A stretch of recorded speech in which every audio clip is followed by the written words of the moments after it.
ইন্না আনজালনাহু ফি লাইলাতিন মুবারাকা। পৃথিবীর সব মানুষকে ডাক দিয়া আল্লাহ পাক রব্বুল আলামিন বলে, বান্দারে আমি কোরআনুল কারীমকে এই বরকতপূর্ণ রাত্রে নাজিল করেছি।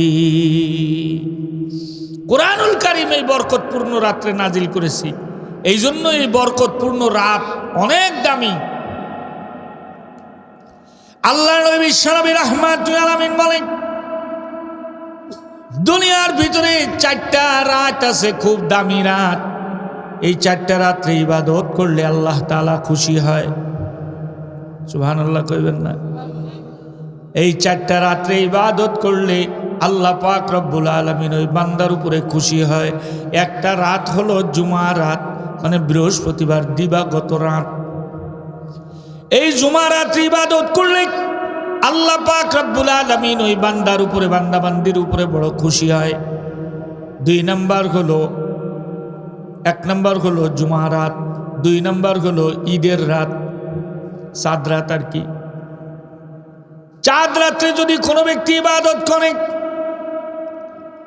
আল্লাহর হাবিব বলেন এমন একদিন আসতেছে যেই দিন সব মানুষের অন্তর মরে যাবে, অর্থাৎ কিয়ামতের দিন পেরেশান থাকবে। কিন্তু যেই ব্যক্তি চাঁদ রাত্রে ইবাদত করবে, আল্লাহ তাআলা কিয়ামতের ময়দানেও তার অন্তরকে জীবিত রাখবে।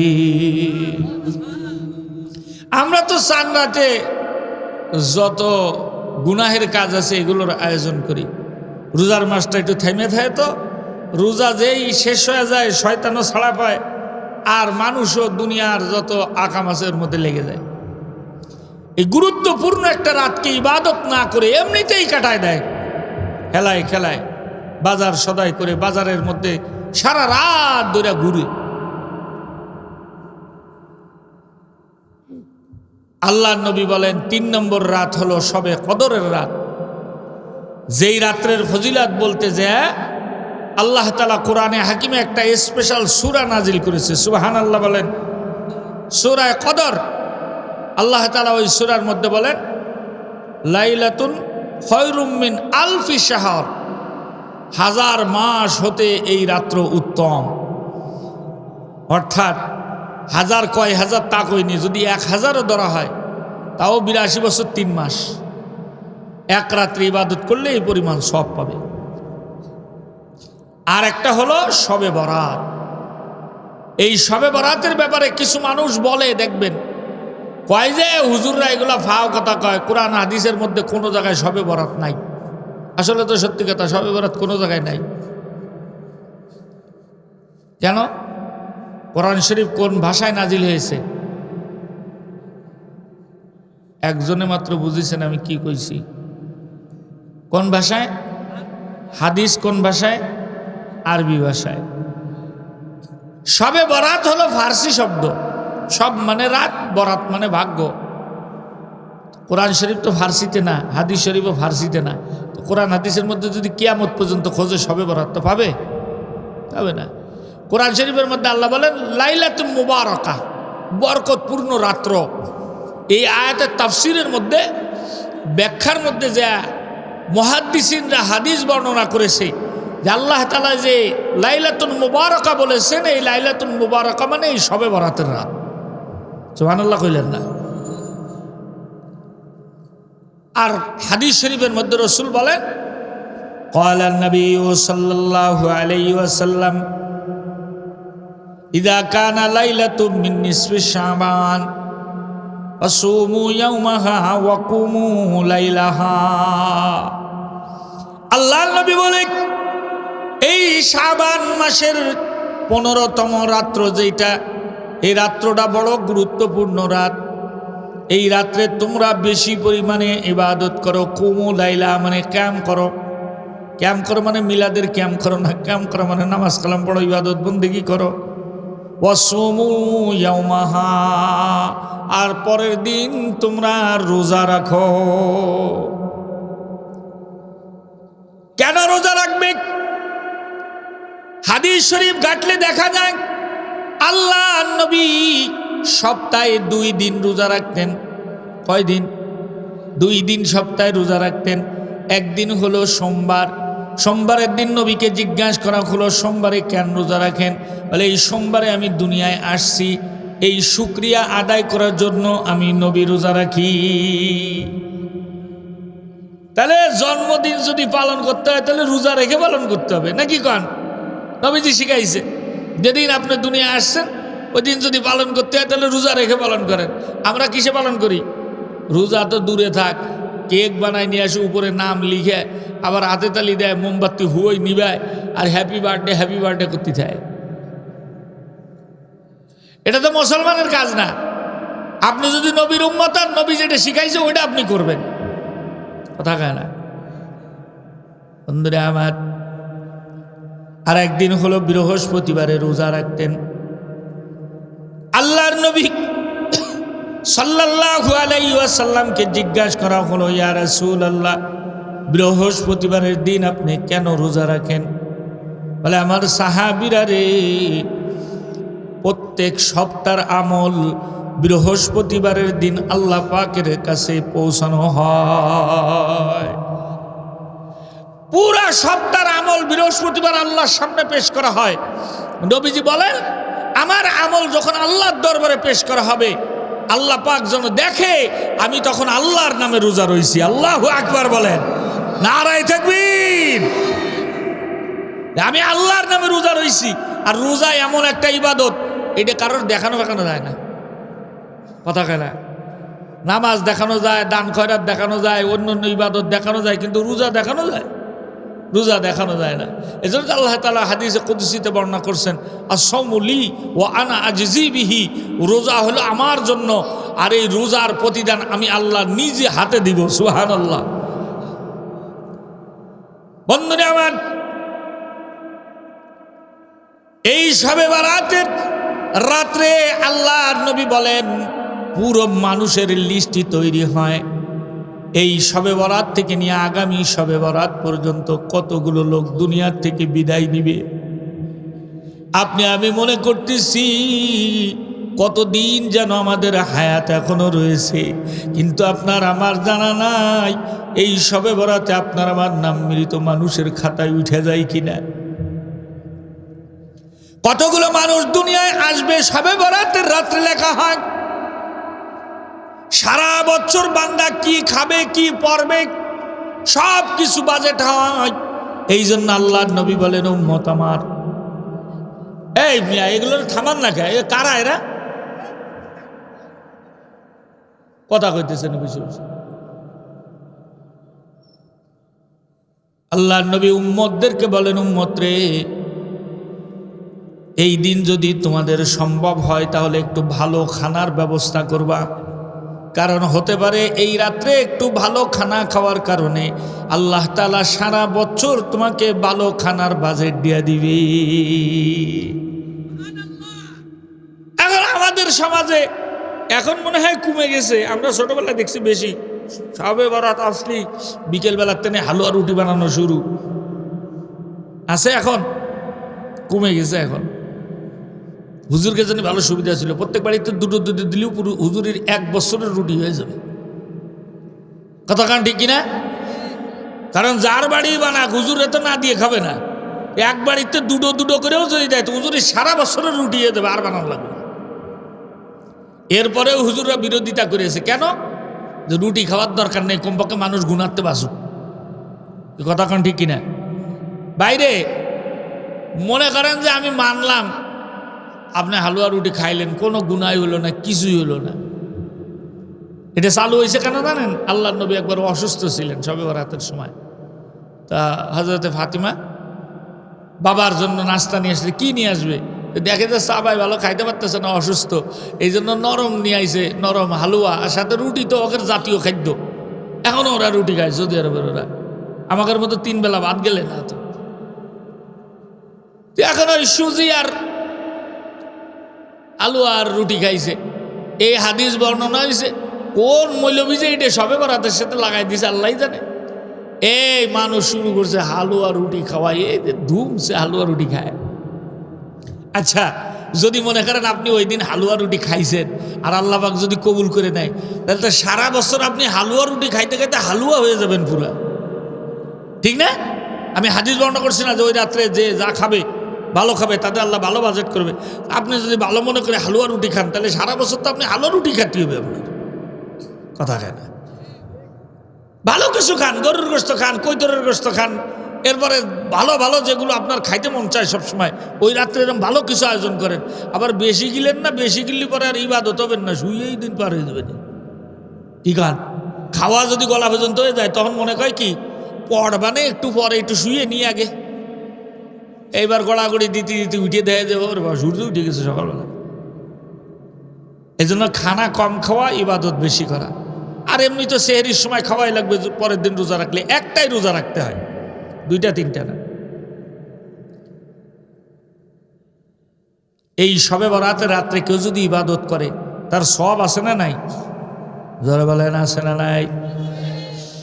আল্লাহ নবী হযরতে মূসা কালিমুল্লাহ একদিন পাহাড়ি অঞ্চল দিয়ে হেঁটে যায়। আল্লাহ তাআলা ডাক দিয়ে বলতেছে, মূসা এই যে পাহাড়ি অঞ্চলটা দেখতেছে, এই অঞ্চলের ভিতরে আমার একটা বড় কুদরত আছে, অমুক পাহাড়ের ভিতরে। আল্লাহ নবী মূসা চলে গেলেন ওই জায়গায় কুদরত দেখার জন্য। দেখি আল্লাহ পাকের কি কুদরত ওই জায়গায় আছে। পাহাড়ের ভিতরে যখন ঢুকেছেন, দেখতেছেন একটা গুহা আছে, গুহার ভিতরে একটা বড় পাথর, একেবারে লাল সাদায় যে লাইট যেরকম জল জল করতেছে এরকম। আল্লাহ নবী মূসা বড় আশ্চর্য হয়ে গেলেন, এত বড় পাথর, এত বড় একটা পাথর, তাও একটু সাদা রঙের। আল্লাহ তাআলা ডাক দিয়ে বলে, মূসা এই পাথর আশ্চর্য নয়, এই পাথরের মধ্যে তোমার লাঠি দিয়ে একটা বাড়ি দাও। মূসা আলাইহিস সালাতু ওয়াস সালাম যখন বাড়ি দিয়েছে, পাথরটা একেবারে মাঝখান থেকে এরকম ফেড়ে গিয়েছে। মাঝখানে দেখতেছে একজন আল্লাহর বান্দা যায় নামাজ বিছায় ওই পাথরের ভিতরে নামাজ পড়তেছে। জোরে বলেন আল্লাহু আকবার। আল্লাহ নবী মূসা বড় আশ্চর্য হয়ে গেলেন, এই পাথরের ভিতরে যাই নামাজ বিছায় নামাজ পড়তেছো, আশ্চর্য ব্যাপার।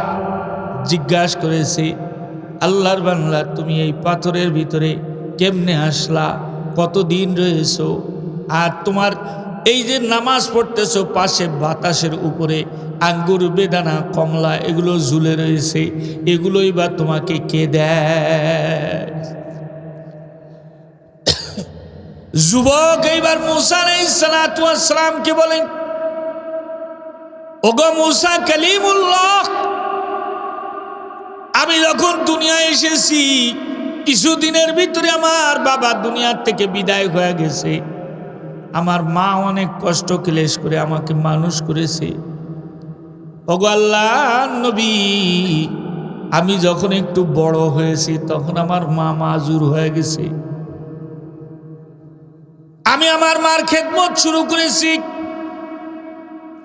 দিন রাত 24 ঘন্টা অক্লান্ত পরিশ্রম করে খেদমত করতাম। আমার মার কষ্ট হবে এজন্য আমি কোনোদিন বিবাহ পর্যন্ত করি নাই। ওগো আল্লাহর পয়গম্বর, আমার মাকে আমি সব সময় খেদমত করেছি। যখন আমার মা মাজুর হয়ে গেছে, হাঁটতে পারে না, আমার মাকে তখন আমি আরো বেশি খেদমত করেছি। সুবহানাল্লাহ। বলে আমার মা হঠাৎ করে একদিন আমার হাত ধরে বলে, রে সন্তান, আমার একটু মনে চায় আল্লাহর ঘর বাইতুল্লাহটা দেখবো, একটু তওয়াফ করব, তুই আমারে নিয়ে যাইতে পারবি নি? বলো গো পয়গম্বর, আমি গরিব মানুষ, আমার কোনো ঘোড়া নাই, উট নাই, গাধা নাই, যাতে করে আমি আমার মাকে নিয়ে এত দূর পথ সফর করব।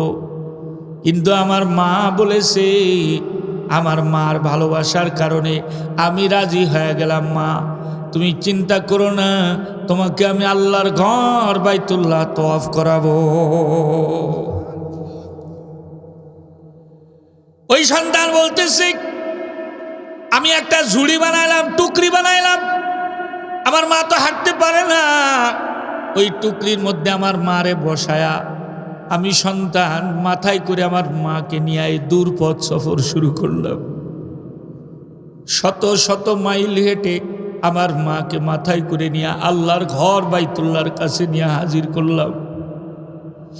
আমি যখন আমার মাকে নিয়ে আল্লাহর ঘর বাইতুল্লাহ তোয়াফ করতেছি, আমি শুনতেছি আমার মা ওই জুড়ির উপর থেকে হাত উঁচা করে দোয়া করতেছে আর বলতেছে, আল্লাহ আমার এই সন্তানটা আমার বড় খেদমত করে, আল্লাহ আমার এই সন্তানের উপরে আমি বড় খুশি।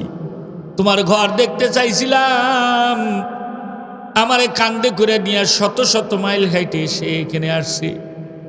আমার পায়ে জোর নাই, আমি তফ করতে পারি না, আমার সন্তান আমারে মাথায় করে নিয়ে ঘর তফ করাইতেছে। আমি মা হিসাবে দোয়া করলাম, যেদিন আমি দুনিয়ার থেকে চলে যাব আমার এই সন্তানকে তুমি দুনিয়ার খানা আর খাওয়াইবা না, ওই দিন থেকে নিয়ে তুমি আমার এই সন্তানের জান্নাতের খানা খাওয়াইবা। জোরে কান সুবহানাল্লাহ। মার দোয়া কখনো সন্তানের জন্য বৃথা যায় না।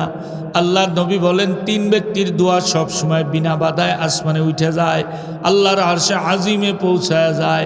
1 নম্বর হলো মুসাফিরের দোয়া, 2 নম্বর মজলুমের দোয়া, 3 নম্বর হলো মা বাবার সন্তানের জন্য দোয়া।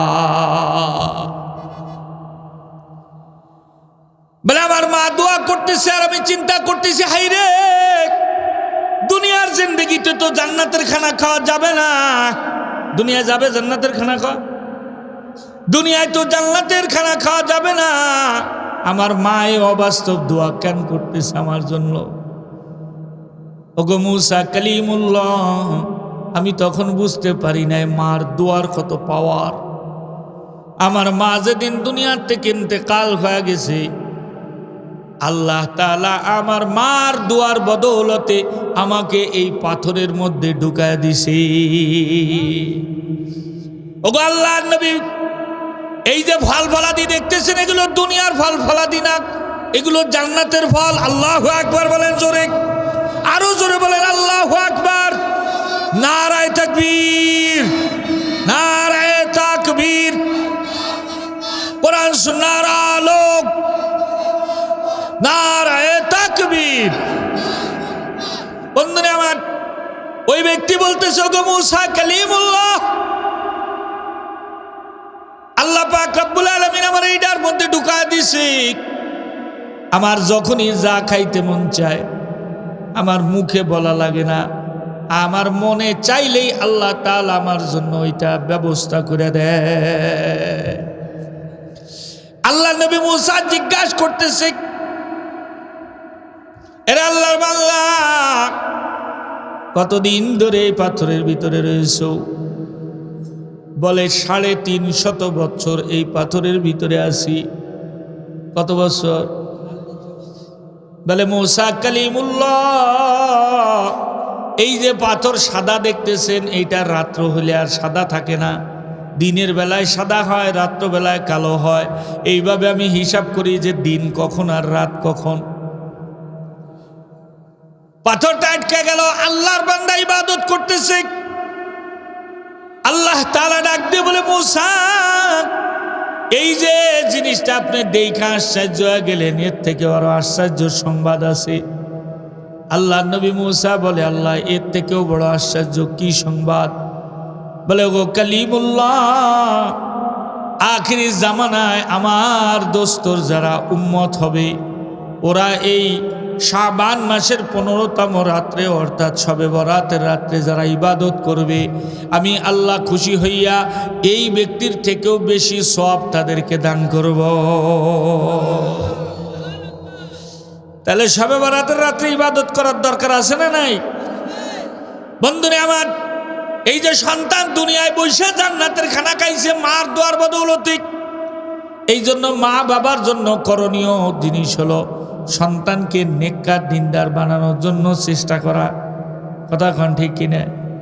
আল্লাহ বলেন রব্বানা হাবলানা মিন আজওয়াজিনা ওয়া যুররিয়াতিনা ওয়া কুররাতা আয়ুন ওয়াজআলনা লিল মুত্তাকিনা ইমামা। আল্লাহ পাক রব্বুল আলামিন ডাক দিয়ে বলে, এ বান্দা, আমি আল্লাহর কাছে দোয়া করো সন্তান যেন এমন হয় নাজাতের উসিলা হয়, সন্তান যেন এমন হয় কলিজা শীতল করে, চক্ষু শীতল করে, এমন হয় যিনি মুত্তাকিদের ইমাম হয়। এজন্য ইব্রাহিম আলাইহিস সালাতু ওয়াস সালাম যখন দোয়া করছিলেন আল্লাহ পাকের কাছে, তখন শুধু সন্তানের দোয়া করেন নাই, কি দোয়া করছেন? রব্বি হাবলি মিনাস সলিহিন, আল্লাহ আমারে শুধু সন্তান না, একটা নেককার সন্তান আপনি দান করেন। জোরে কান সুবহানাল্লাহ। এই মাদ্রাসার ছাত্র যারা আছে এই ত্রিপল বিছাই দাও, এই দিক তাকান, আবার পিছন দিক তাকাচ্ছে, ত্রিপলও দেখেননি কোনোদিন। তো সন্তান, এই সন্তান যাদেরকে আল্লাহ দান করছে, আপনি ইচ্ছা করলে এই সন্তান দিয়ে জান্নাত কামাই করতে পারেন, আপনি ইচ্ছা করলে এই সন্তান দিয়ে জাহান্নাম কামাই করতে পারেন, ইচ্ছা আপনার। আপনি যে কবরে শুয়ে থাকবেন, আপনার কবরের পাশে দাঁড়ায় আপনার সন্তান দোয়া করতে পারবে কিনা এটা ভাবছেন কোনোদিন? আমি তো যখন দোয়া করি, আমি দোয়া করি আল্লাহ আমার সন্তানদের কামাই আমি খাতি চাই না, কমপক্ষে মরে যাওয়ার পরে আমার কবরের পাশে যেন দাঁড়ায় দোয়া করতে পারে। কথা কান ঠিক কিনা? যদি জানাজা পড়ায়, কোনো বাবার জানাজা যদি তার সন্তান পড়ায়, এর থেকে বড় খুশি আর কিছু হতে পারে না।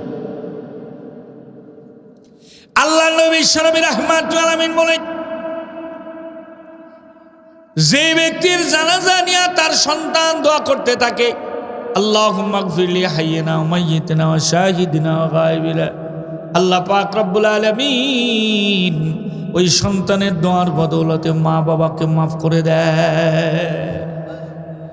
শুধু তাই না, আজকে যদি মনে করেন এই জায়গায় হাফেজে কোরআনদের মাথায় যখন পাগড়ি বেঁধে দেবে, তার বাবারে যদি ডাইকায় না একটা মাথার মধ্যে টুপি পরায় দেয়, এটা এই সম্মান পৃথিবী যদি তারে দিয়ে দেওয়া হয় তারপরেও এত খুশি হবে না। কথা কন ঠিক কিনা? এত খুশি হবে না, তাম পৃথিবী লিখে দিলেও এত খুশি হবে না যে তার সন্তানের উসিলায় মাথায় একটা টুপি পরায় দিবে। দুনিয়ার স্টেজে যদি একটা টুপি পরাই দিলে এমন ইজ্জত হয়, তাহলে পরকালে যেই জায়গায় কিয়ামতের ময়দান হবে, যেখানে আদম আলাইহিস সালাতু ওয়াস সালাম থেকে হুজুর পাক সাল্লাল্লাহু আলাইহি ওয়াসাল্লাম পর্যন্ত সব নবীর উম্মত থাকবে, ওই জায়গার ভিতরে আল্লাহ পাকের আরশে আজিম ছাড়া কোনো ছায়া হবে না। ওই আরশে আজিমের নিচে আল্লাহ তাআলা কিছু মানুষকে নূরের চেয়ারের মধ্যে নূরের টুপি পরায় বসায় রাখবে। আল্লাহু আকবার বলেন। অন্যান্য উম্মত যারা আছে জিজ্ঞাসা করবে, এরে ফেরেশতারা, এই যে নূরের চেয়ারের উপরে বসা এই মানুষগুলা কোন জামানার নবীর উম্মত, অথবা কোন জামানার নবী বা কোন ভিআইপি লোক? ফেরেশতারা বলবে এরা কোনো নবী নয়, এরা হলো আখিরি জামানার ওই সমস্ত মানুষ যাদের কলিজার টুকরাকে হাফেজ বানাইছে অথবা আলেম বানাইছে। আল্লাহ তাআলা ওদের সম্মানে আজকে ওই সন্তানের সম্মানে মা বাবাকে নূরের চেয়ারের মধ্যে বসায়া নিজে কুদরতি হাত দিয়া নূরের টুপি পরায়া দিছে। সুবহানাল্লাহ কান। সমাধান চাও যদি জীবনে মরণে, খুঁজে নাও ফিরে যাও চোখ রাখো কোরআনে সমাধান। এ বাণী সকলের নয় শুধু মুমিনের, যারাই চলবে মেনে ফল পাবে কোরআনের। কথা বলেন ঠিক কিনা? এ বাণী সকলের নয় শুধু মুমিনের, যারাই চলবে মেনে ফল পাবে কোরআনের। ঘরে বলো কিংবা রাষ্ট্রে বলো, অশান্তি দূর করে শান্তি আনে সমাধান। সমাধান চাও যদি জীবনে মরণে, খুঁজে নাও ফিরে যাও চোখ রাখো কোরআনে সমাধান। এ তো চির অম্লান চির মুক্তির ডাক, এ যে মহাবাণী খোদারি কালামে পাক। জোরে বলেন আল্লাহু আকবার। এ তো চির অম্লান চির মুক্তির ডাক, এ যে মহাবাণী খোদারি কালামে পাক। এই দুনিয়া আর সেই দুনিয়া, মুক্তি পাবে তুমি দোজাহানে। সমাধান সমাধান চাও যদি জীবনে মরণে, খুঁজে নাও ফিরে যাও চোখ রাখো কোরআনে। সমাধান জোরে বলেন আল্লাহু আকবার। তাহলে আমরা সবাই নিজেদের সন্তানদেরকে দিন শিক্ষা দিব তো ইনশাআল্লাহ? কোরআনের হাফেজ আলেম বানাবো তো ইনশাআল্লাহ? না বানাইলে আমার কি, আপনি নিজে নিজে লসে পড়বেন, আমার তো কিছু হবে না। আল্লাহ পাক রব্বুল আলামিন বলে,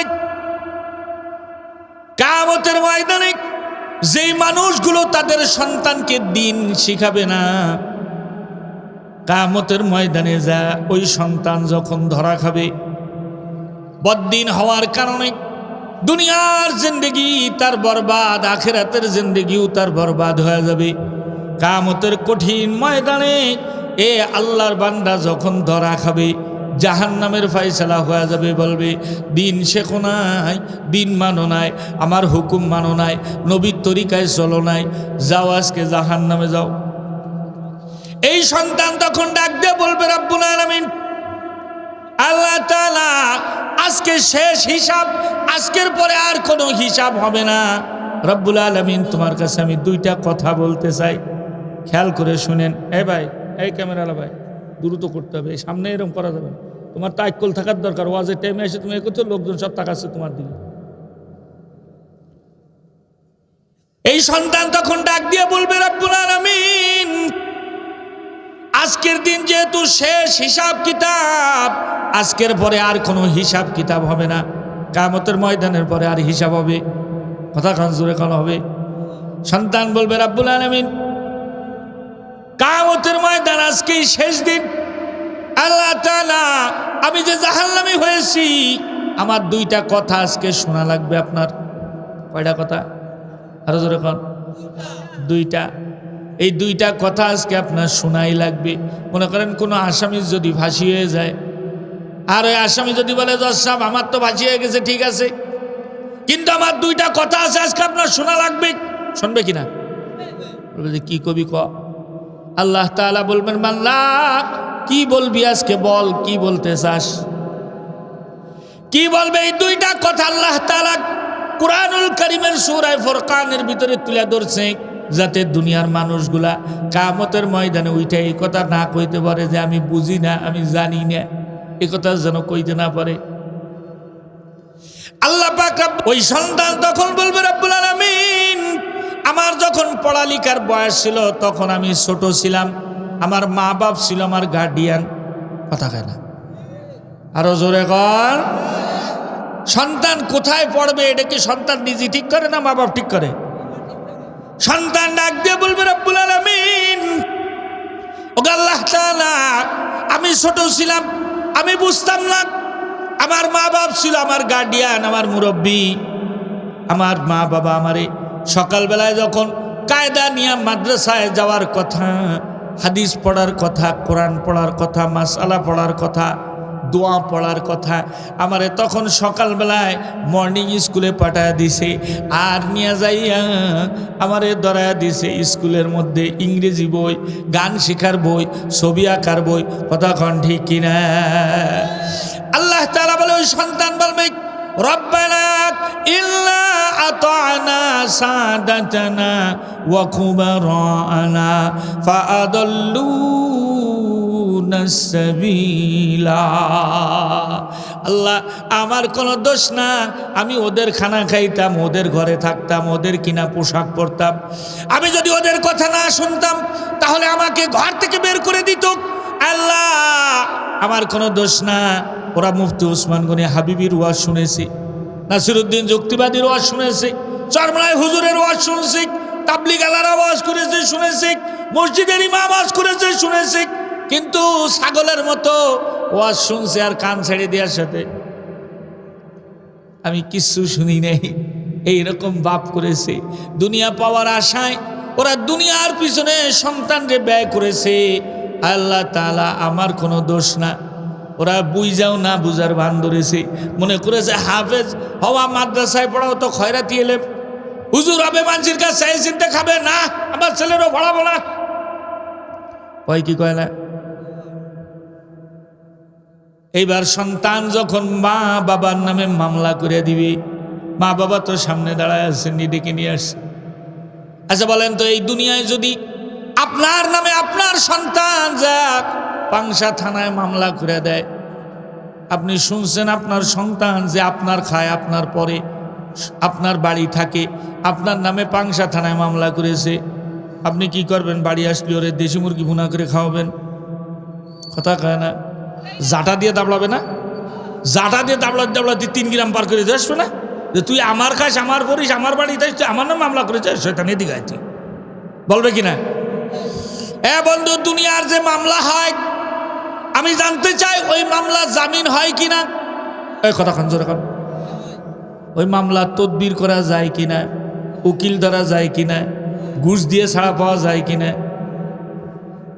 এত কিছুর পরেও যদি দুনিয়ায় আপনার সন্তান আপনার নামে মামলা করলে এত রাগ হন, কিয়ামতের কঠিন ময়দানে ওই দিন মামলার কোনো উকিল নাই, কোনো ঘুষ দেওয়া যাবে না, কোনো জামিন হবে না, কোনোভাবেই বাঁচা যাবে না ওই জায়গায়। তাহলে যদি আপনার সন্তান আপনারে ধরা খাওয়ায় দেয় তাহলে কেমন হবে? মা বাবা একেবারে বেকুব হয়ে দাঁড়ায় থাকবে, সন্তান বলবে রাব্বুল আলামিন এটা ছিল আমার প্রথম কথা, দ্বিতীয় কথাটা শোনেন, বলে কও। 2 নম্বর কথা হলো রব্বানা আতিহিম যিফাইনি মিনাল আযাব ওয়া লা'আনহুম লা'নান কাবীরা। রাব্বুল আলামিন যারা বুঝা অপরাধী আর যারা না বুঝা অপরাধী ওদের বিচার কি সমান হবে? আল্লাহর কাছে জিজ্ঞেস করবে। আল্লাহ বলবে না, আপনারা কি কর? যে বুঝা অপরাধী আর না বুঝা অপরাধী বিচার কি সমান? আল্লাহ বলবে না না, যে বুঝা অপরাধ করে তার বিচার বেশি, যে না বুঝা করে তার অপরাধ কম। ওই সন্তান তখন বলবে রব্বানা আতিহিম যিফাইনি মিনাল আযাব, আল্লাহ গো আমি তো জাহান্নামে চলে যাই, আমারে যেই জাহান্নামে দিবা এর থেকে ডাবল শাস্তি যেই জাহান্নামে, ওই জাহান্নামে আমার মা বাপরে দিবা। কারণ ওরা তো বুঝে শুনে অপরাধী, ওরা জানতো হাফেজ বানাইলে আলেম বানাইলে লাভ আছে, তারপরেও দুনিয়ার লাইনে দিছে। আমি তো বুঝতাম না, আমি তো অবুঝ। কি কথা, কি মিথ্যে কথা কইছে না সত্যি কথা কইছে? কোরআনের মধ্যে আল্লাহ তাআলা এই কথা বলে দিয়েছে, কিয়ামতের ময়দানে যায় বাঁচার কোনো কায়দা নাই। দুনিয়ার মানুষ যেমন রাগ হয়ে গেলে গালিগালাজ করে, দুনিয়ার মানুষ যেমন রাগ হয়ে গেলে বিভিন্ন কথা বলে, আল্লাহ বলেন ওই সন্তানকে যখন জাহান্নামের শিকল লাগায়, 5টা জায়গায় শিকল লাগাবে, 2 হাতের মধ্যে, 2 পায়ের মধ্যে আর গলার মধ্যে ফুটো করে শিকল লাগায় জাহান্নামের ফেরেশতারা যখন টানতে থাকবে, ওই সন্তান তখন মাথাটা ফিরায় মা বাবাকে বলবে, এরে আমার মা বাবা, তোমরা যদি আজকে আমার এই কোরআনের হাফেজ বানাইতা, আলেম বানাইতা, নিঃসন্দেহে আজকে আমি নিজে জান্নাতে যাইতাম, তোমাকেও জান্নাতে নিয়ে যাইতাম। কিন্তু তুমি দুনিয়ার লোভে পড়ে তুমি দুনিয়ামুখী বানায় দিছো, আজকে তোমরাও জাহান্নামী হইলা, আমিও জাহান্নামী হইলাম। আল্লাহ বলেন ওয়ালা'আনুহুম লা'নান কাবীরা। তাহলে সন্তানরে হাফেজ আলেম বানাইলে লাভ না লস? জোরে গান। এলাকার মধ্যে মাদ্রাসা হলে লাভ না লস? কি লাভ? ছেলেমেয়েদের দিয়ে খতম পড়ানো যায়, এই লাভ। কি লাভ? বন্ধুরা আমার, এলাকায় যদি মাদ্রাসা হয়, জীবিত মানুষ যদি নাও বোঝে, আল্লাহর কসম করে এই চেয়ারে বসে মুফতি উসমান গনি হাবিবি আমি বললাম, যারা কবরে মাটির নিচে শুয়ে আছে ওরা বোঝে এই মাদ্রাসাটা তাদের জন্য কতটা উপকারী। হাদিসের মধ্যে আসছে, কবরের পাশ দিয়ে হাইটে গেলেও আল্লাহ তাআলা কিছুদিন কবরে আযাব মাফ করে দেয়। সুবহানাল্লাহ, আস্তে কোন সুবহানাল্লাহ। কারণ কবরে যদি শাস্তি হয় তো কবরওয়ালায় বুঝে যে আরে এটা তালবেলে দিক দিয়ে যায় না, কেরে আইডিয়া তো জেনে মাদ্রাসা আছে অনেকেই দোয়া করা লাগবে, অন্ত ছেলেবেলি এমনি এইটি বেড়ায়, পুরো এলাকা চুষি বেলায় দেয়। কথা কান ঠিক কিনা? বন্ধুরা আমার, এই মাদ্রাসা প্রতিষ্ঠা করেছেন রহমাতুল্লিল আলামিন। একটু জোরে খনে বা সুবহানাল্লাহ। মাদ্রাসার প্রতিষ্ঠাতা হলো আপনার আমার নবী। মসজিদে নববীর ভিতরে ছোট্ট একটা পর্দা দিয়া ঘিরাও দিয়া আসহাবে সুফা নামে একটা মাদ্রাসা খুলে দিলেন। ওই জায়গায় কোরআনুল কারীম পড়তো, আর ওই জায়গায় যারা এলাকার মানুষ আছে ওই মানুষগুলা নিজেদের গাছের মধ্যে নতুন নতুন খেজুর হইলে ওইগুলাই না তলবেলেমরে দিত খাইতে। কারণ কি? কিতাবের মধ্যে লিখছে যে যেই গাছের খেজুর আইনে এই তলবেলেমরে খাইতে দিত ওই গাছে আল্লাহ খেজুরে বরকত দিত। এই জন্য দেখবেন এখনো মানুষ মুরগির ডিম পারলি প্রথমটা নিয়ে চলে যায় মসজিদি, না হুজুরি কাছে। কথা কার না গা আপনাকে এদিক নেয় না মনে হয়? গাছে একটা প্রথম কদু হয়েছে নিয়ে চলে যায়, কয় যে রে তলবেলেম করে খাতি দিই বডিং এর আইনতে খালি ভালো কদু হবে না। কি কথা কান ঠিক কিনা? এখনো এই রেওয়াজ চালু আছে এবং হয়ও তাই। যারা আল্লাহর রাস্তায় খরচ করতে থাকে ওদের মালে আল্লাহ ভরপুর বরকত দান করে। সুবহানাল্লাহ কোন জোরে। দেখেন কিছু জিনিস আছে যেসব জায়গায় ঝোপ বুঝে কোপ মারতে হয়। এই যে নবীজি মাদ্রাসা কায়েম করছে, হযরত যায়েদ ইবনে আরকাম একদিন যায় বলতেছে, ইয়া রাসূলুল্লাহ, আল্লাহর নবী ওয়াজ করছে যে ব্যক্তি মাদ্রাসার জন্য ঘর দিবে আল্লাহ তাআলা জান্নাতে ঘর দিবে। কে বলছে? নবীজি বলছে। যায়েদ ইবনে আরকাম আতুসা করে কয়, ইয়া রাসূলুল্লাহ, আমার একটা ঘর আছে, ওই ঘরটা আমি মাদ্রাসার জন্য দান করে দিলাম। সুবহানাল্লাহ কত মন চাচ্ছে না? আল্লাহর নবী গেছেন, যায় দেখতেছেন ওই একটা ঘরই তার, ওই একটা ঘর আছে, একটা ঘরই দিয়ে দিছে। তো জিজ্ঞেস করতেছে, কেন দিলা? একটাই তো ঘর, বিবি বাচ্চা কোথায় রাখবা এখন?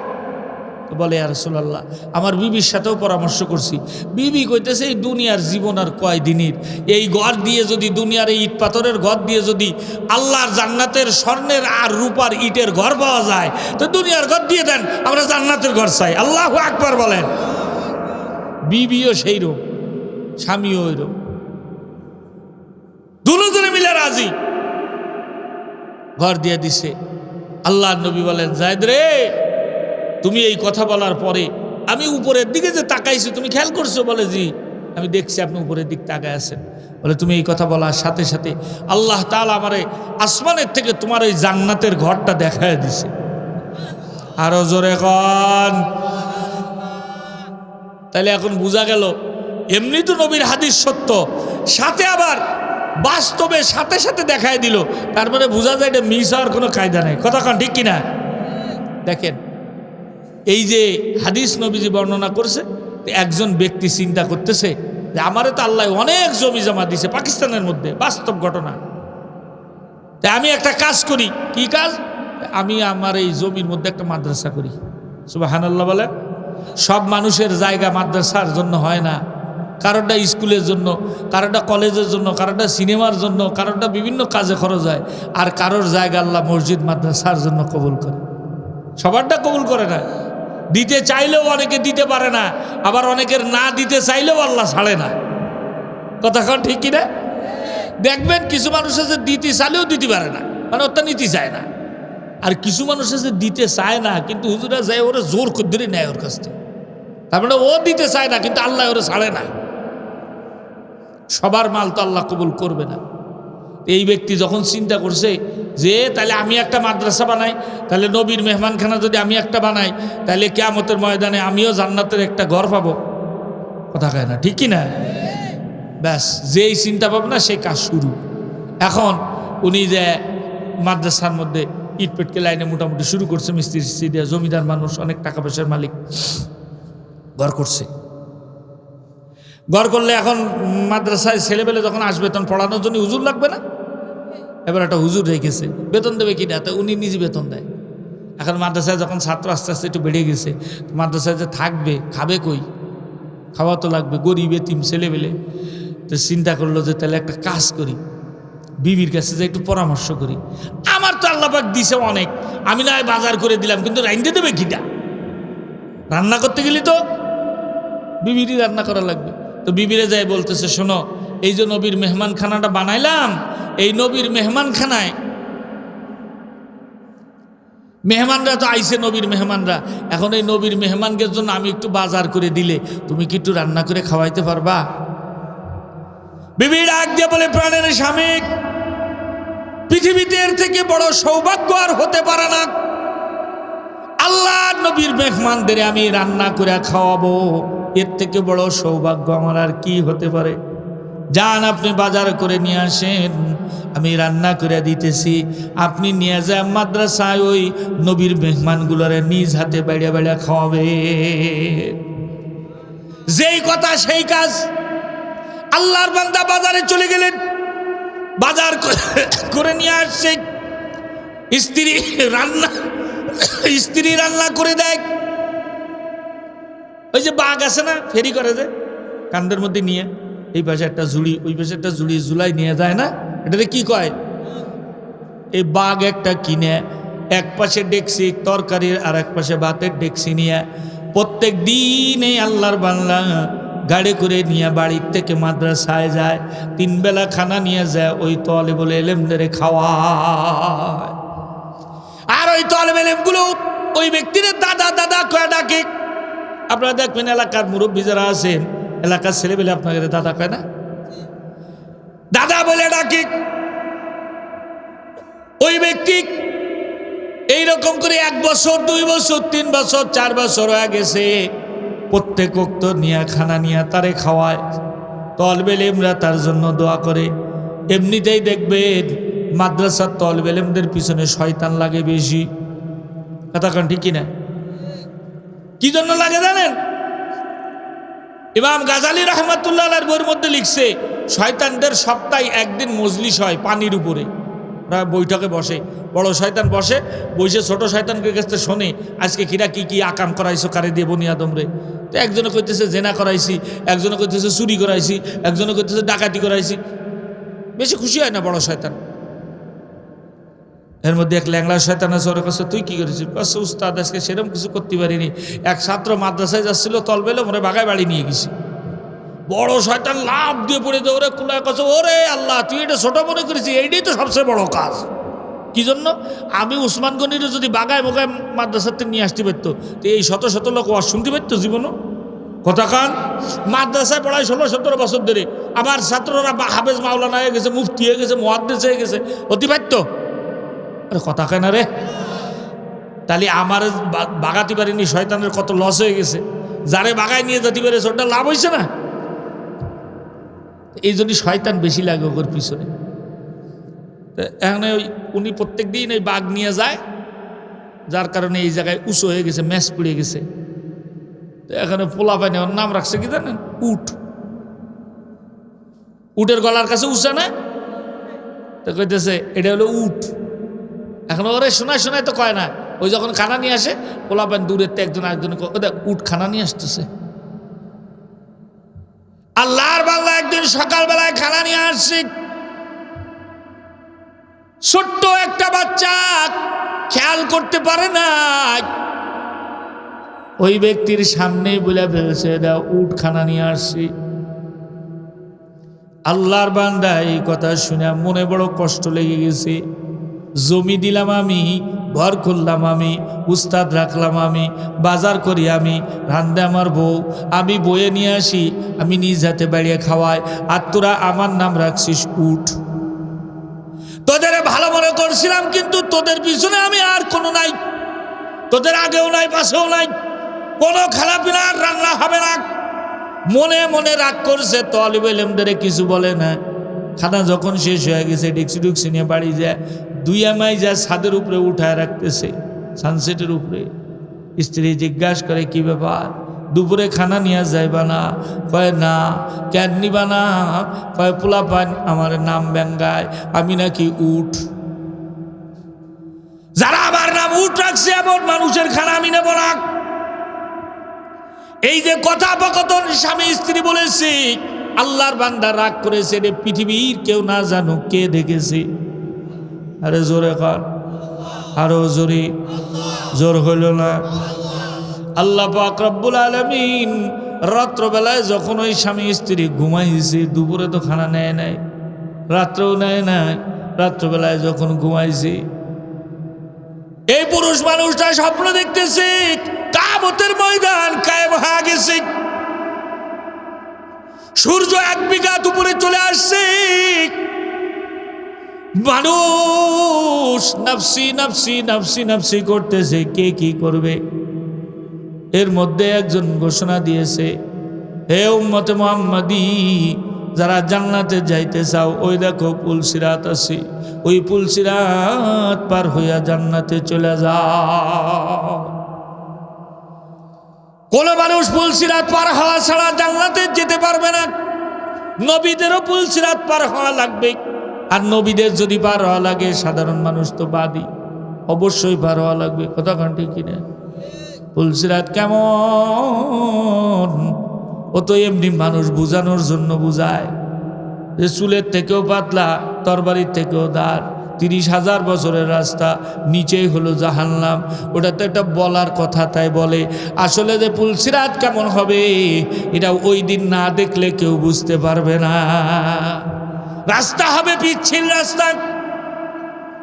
ওই ব্যক্তি বলে, আমি স্বপ্নে এইটা দেখে চিন্তা করলাম এই রোদের মধ্যে আর দাঁড়ানো যাবে না, আমি দৌড়াই চলে গেলাম, পুলসিরাত পার হয়ে যায়। কিন্তু হায় হায়, পুলসিরাতের গোড়ায় যা যখন দাঁড়াইছি, দেখি যে কিছু মানুষ আস্তে আস্তে করে পুলসিরাতের গোড়ায় উঠতেছে। অমনি সাথে সাথে কাইটা পড়ে যায়, জাহান্নামের মধ্যে পড়ে হাউমাউ করে। কেউ কেউ হামাগুড়ি দিয়ে উঠতেছে, পিছলে আবার চলে আসে, আবার উঠে। কেউ হেঁটে হেঁটে যায়, কেউ দৌড়া যায়। আমি পুলসিরাতের গোড়ায় যা একবার সামনের দিকে পা দেই, আবার পিছন দিকে পা দেই, আর চিন্তা করি এই পুলসিরাতের উপরে যদি আমি পা দেই, না জানি আমি আবার কেটে জাহান্নামে পড়ে যাই। বলে আমি এই চিন্তা করতেছি, কিছু মানুষ যায়, কিছু মানুষ পড়ে যায়। এর মধ্যেই দেখি আমার মাদ্রাসার ওই তলেবে ইলমগুলা একজনের কান্দে আর একজনে হাত দিয়া গল্প করতেছে, কোরআনুল কারীম তিলাওয়াত করতেছে, আর হেঁটে দৌড়া পুলসিরাতের উপরে উইঠা পার হয়ে যায়। আমি চিন্তা করলাম, আহারে এতগুলা তলেবে ইলম চলে গেল, আমি যে দৌড়ায় দাঁড়ায় আছি, আমার দিকে একটু তাকাইলো না। না হয় আমি একটু রাগ করে 2 বেলা খানা নেই নাই, কিন্তু আমি তো এর আগে অনেক খানা খাওয়াইছি, ওদের অনেক খেদমত করেছি, তাহলে কি আমার এই খেদমত কোনো কাজে লাগবে না? তাহলে আমার মাদ্রাসা প্রতিষ্ঠা করা কি কোনো কাজে লাগবে না? মুরব্বী বলে, আমি এই কথা চিন্তা করতেছি। এর মধ্যেই দেখি ওই যেই বাচ্চাটা উঠ বলেছে আমাকে, ওই বাচ্চাটা আর একটা ছোট বাচ্চার হাত ধরে দুইজনে খেলা করতে করতে, কুরআনুল কারীম তিলাওয়াত করতে করতে পুলসিরাতের উপরে উঠে গেছে। আর কোনো তলবুল ইলম নাই, সর্বশেষ ওরা 2 জন উঠেছে। আমি হতাশ হয়ে গেলাম। এর মধ্যেই দেখি ওই বাচ্চাগুলো কিছু দূর যাইয়া ব্রিজের উপরে দাঁড়ায় পড়েছে। এবার ওই বাচ্চাটা অন্য বাচ্চাকে বলতেছে, ওই দেখ ব্রিজের গোড়ায় আমাদের উট দাদুরে দেখা যায়, ওই দেখ ব্রিজের গোড়ায় উট দাদুরে দেখা যায়, চল, আমাদের কত খেদমত করলো, আজকে পুলসিরাতের গোড়ায় যদি তারে থুয়া যায় তাহলে ভালো দেখায় না, চল আমার দাদুরে আমরা নিয়ে যাই। যা 2 জনের 2 হাত ধরে বলে, ও উট দাদু, তুমি এই জায়গায় দাঁড়ায় কি করো, চলো তোমারে আমি নিয়ে যাই। 2 তলেবে ইলম 2 কোনায় ধরছে, পুলসিরাতের উপরে উঠার সাথে সাথে ঘুম ভেঙে গেছে, লাফ দিয়ে উঠে গেছে। বিবিরে বলতেছে, ওঠ তাড়াতাড়ি ওঠ, খানা পাকা। বিবি বলে, তুমি সকালে না কইলা ওদের আর খানা দিবা না, এখন বর রাত্রেবেলায় কিসের খানা পাকাইতে কও? মুরব্বী তখন চোখের পানি ফেলা কান্দে আর বলে, জানোস না কিয়ামতের ময়দান কায়েম হবে, জানোস না সূর্য 1 বিঘাত বা 1 হাত উপরে হবে, জানোস না পুলসিরাত পার হওয়া লাগবে। কার হাত ধরে পুলসিরাত পার হবে? কার হাত ধরে করে পুলসিরাত পার হবি, কি চেহারা নিয়ে আল্লাহর সামনে দাঁড়াবি। আবার স্বপ্নে আল্লাহ দেখাইছে পুলসিরাতের গুড়ায় গেলে ওই তালেবুল ইলম গুলারে লাগবে। কেউ যদি তোর হাত নাও ধরে ওই তালেবুল ইলম গুলা তোরে না নিয়ে যাবে না। ও তাড়াতাড়ি করে খানা পাকাক। বিবি ওইটা খানা পাকাইছে। মুরব্বী এই রাত্রবেলায় খানা কাঁধে করে নিয়ে মাদ্রাসায় যায়, দেখে ছোট ছোট বাচ্চাগুলা 2 বেলা না খেয়ে রয়েছে, ঘুমায় না। কেউ পেট লাগাই দিয়া রয়েছে সানের সাথে, কেউ গড়ায়, কেউ কানলে। মুরব্বী দৌড়ায় যায় তালেবুল ইলমগুলারে ধইরে বুকের মধ্যে টেনে নিয়ে বলে, তোদের উপরে আমি জুলুম করে ফেলেছি, অন্যায় করে ফেলেছি, ভুল করে ফেলেছি। আয় আয়, আমি বুঝছি তোরা আমারে উট ক, গরু ক, ছাগল ক, যাই ক, তোদের ছাড়া পুলসিরাতের গুড়ায় আমার কোনো উপায় নেই। তোদের ছাড়া কিয়ামতের ময়দানে আমার সুপারিশকারী কেউ নাই। আয়, তোদের জন্য খানা পাকায় নিয়ে আসছি, খানা খার, আমার জন্য দোয়া কর। আমি এই যে ভুলটুকু করে ফেলেছি, আল্লাহ পাক রব্বুল আলামিন যেন আমারে মাফ করে দেয়। জোরে কোন আমিন।